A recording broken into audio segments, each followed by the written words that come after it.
So depending upon the metric you use to sort generations into categories, I am either one of the youngest members of Generation X or one of the oldest members of the millennial generation.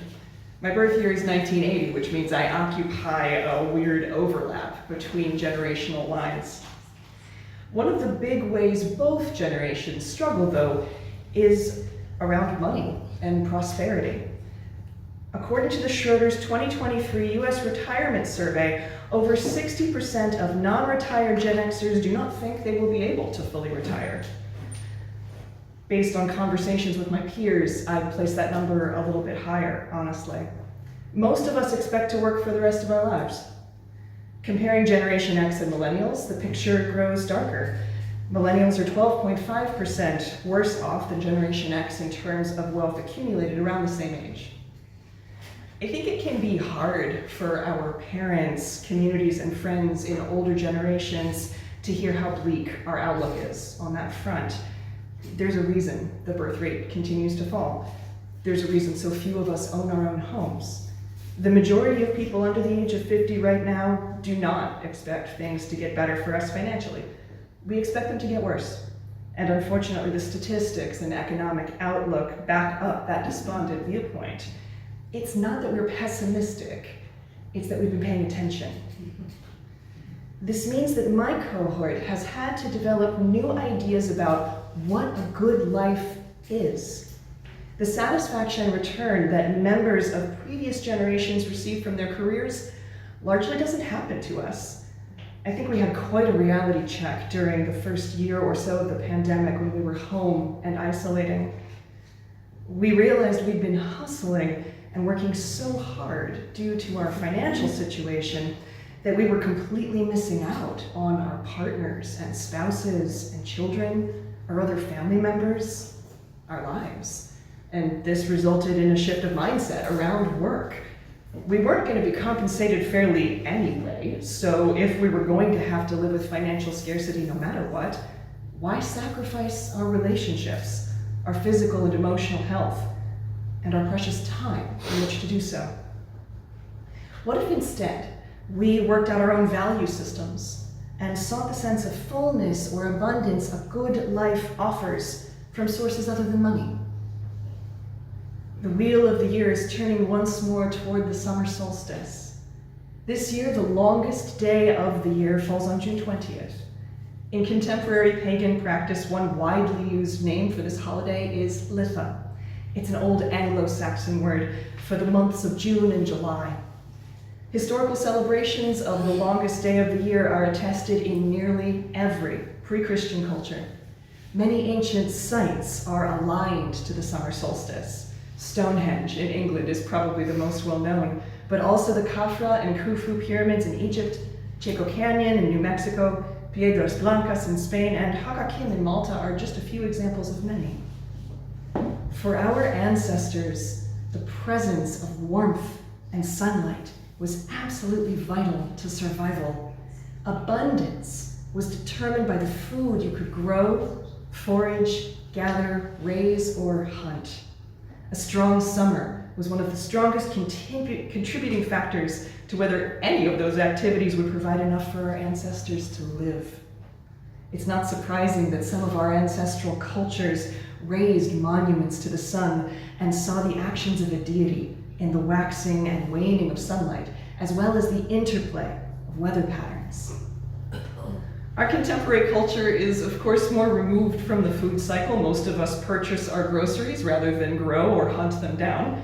The nature of global trade means one can purchase strawberries in January. Yet we, too, are impacted by the effect of the sun on the agricultural world.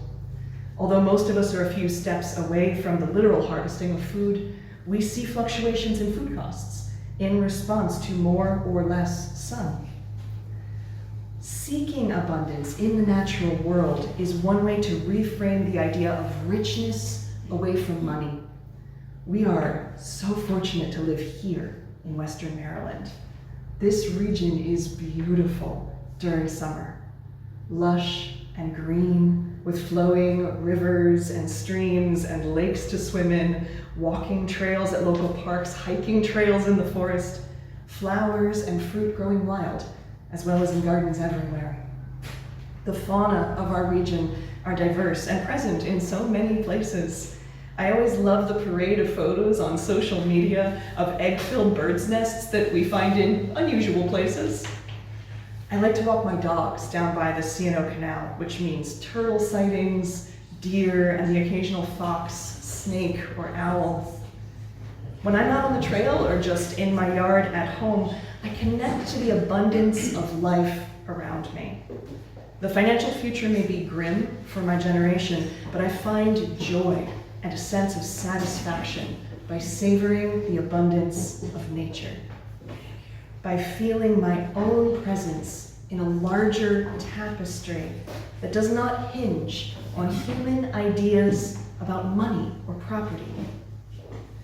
One of the ways I'm feeling abundance this year is through the garden at my house. I'm really lucky I have enough space to grow some food. But that luck isn't just about me. People who belonged to the land I belong to now allowed a massive mulberry tree to grow.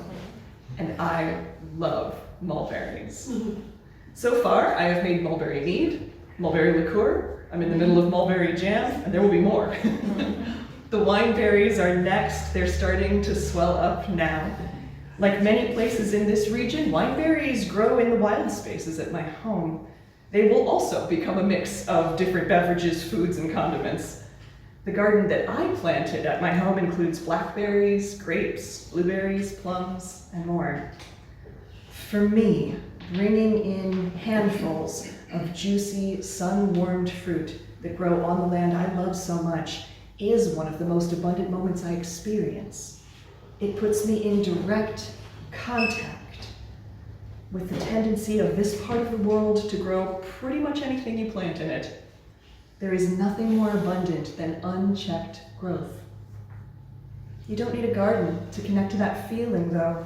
If you spend a little bit of your grocery budget at one of our local farmers markets, you get a literal taste of the way the sun and rain bless our region with plenty. If you visit one of the regional botanical gardens or parks, you can see and feel that abundance with every sense. What we need to remember when we seek out those opportunities is to intentionally see the richness of our region as natural prosperity. The mindset shift is deliberate. Most of us have a lot of social conditioning about what prosperity means. Reprogramming that is an intentional process. Sunlight shines on berries just as beautifully as it does on gold. We just need to learn to see the berries as valuable. Another way my generation reframes abundance is by seeing it in our human connections. There has been an explosive amount of growth in the world of tabletop gaming of all sorts. This means board games, role-playing games like Dungeons and Dragons, and card-based games like Magic the Gathering. We are choosing to prioritize in-person game nights. Some of those commitments are pretty intense too. If you don't already know, tabletop role-playing games unfold over the course of many months, and a single session of one of those games is like a minimum of 2 hours. For a generation that was repeatedly accused of spending too much time playing video games, the fact that many of us want to engage and play with our friends is very telling. The moments when laughter fills the room, or our group of players prevails against a challenge, are so joyful, so naturally abundant. Not everyone is blessed with friends, and learning to see the people who enjoy our company as a form of wealth is very real. I'm fond of saying that I don't make much money, but in my friendships I am rich beyond dreams. In-person play extends past the tabletop as well. There's been an upsurge in attendance at live-action role-playing games. These are known as LARPing, and at a LARP, we come together in large groups to play make-believe in a structured way, which includes wearing costumes and carrying fake weapons and more. Some of these are huge events, drawing hundreds, if not thousands, of people. The friendships that form through LARP communities are incredibly rich. Sharing imagination and creativity is a profound way to bond with people. On a level that requires less commitment, Renaissance festivals are seeing record attendance across the country. If you'd like to attend the Maryland Renaissance Festival this upcoming season, you need to get your passes in advance. I started going to the Renaissance Festival in Maryland when I was about 7 years old, and up until the most recent years, you did not need to buy advance passes. Renaissance festivals across the country are seeing the same kind of growth. Door sales are frequently unavailable now due to pre-sale numbers. We are coming together in person to play, to enjoy each other's company, imagine a different world, and cultivate our friendships. On the whole, my cohort prizes experiences over things. This means we'd rather spend time doing something with our friends and family than purchase a new product or have yet another side hustle to bring in extra income. We're investing what little we have into each other. Travel to exotic or high-interest locations is often not an option for us. Instead, the term micro-adventure has become common to describe the way some of us travel. A micro-adventure is an activity that occurs well within driving distance of your home and generally only takes one day or an overnight adventure at most. Micro-adventures are frequently inexpensive. They require little in the way of logistics. Get there, have fun, go home. If you're willing to drive up to 2 hours away, there is a surprising amount of stuff you can do and see just in this region. One other approach to consider when reframing abundance is gratitude practice. The capitalist culture that we live in needs us to keep buying things in order to perpetuate itself. So the messaging we constantly receive is that whatever we already have is not enough. We need more. Gratitude practice allows us to cut through that messaging and feel the abundance we have now more keenly. My favorite gratitude meditation is to just start exactly where I am. So let's practice together for a moment. Relax in your chair, feel your feet on the earth. You can bring your eyes to a half gaze or allow them to close completely, whatever feels safe and comfortable. And start just by taking a couple deep breaths.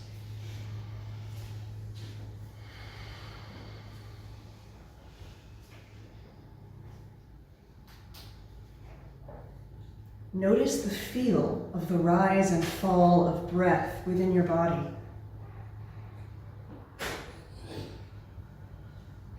Have gratitude for lungs that work and for the breath of life flowing within you. Notice your body. Feel gratitude for how hard it has worked to bring you to this moment. Your body has overcome illness and injury. Feel gratitude for a heart that beats, limbs that can bend and move, senses that deliver this incredible world to your mind for processing.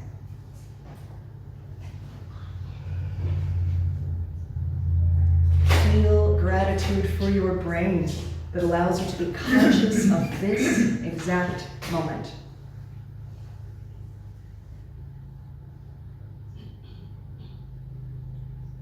Notice the clothes that you are wearing.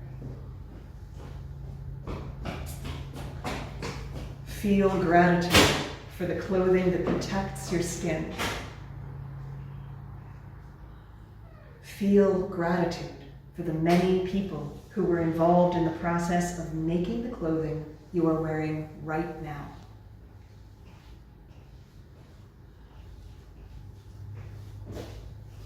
Notice the room you are in. Feel gratitude for this comfortable shelter from the elements. Feel gratitude for climate control and indoor plumbing.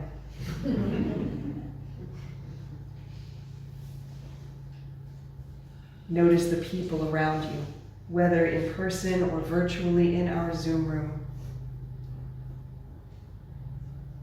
feel gratitude for this beloved community who come together with the shared goal of making this world a better place and becoming better people in it. What a blessing that there are humans like these in this world.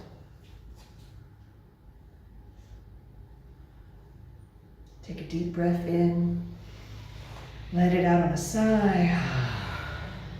Whenever you're ready, if you closed your eyes, gently open them.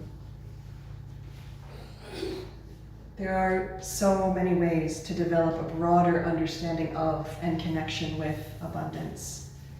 Think about what abundance really means to you. What is enoughness in your world? And how much of that is entirely separate from money and property? What does a good life look like to you? And then, how do we do more of that? At this moment of the long-time sun shining upon us, connect to the abundance in the natural world. Revel in your friendships and your loved ones.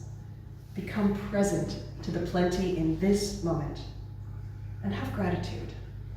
It is a marvelous, terrifying thing to live, and there is so very much to be grateful for.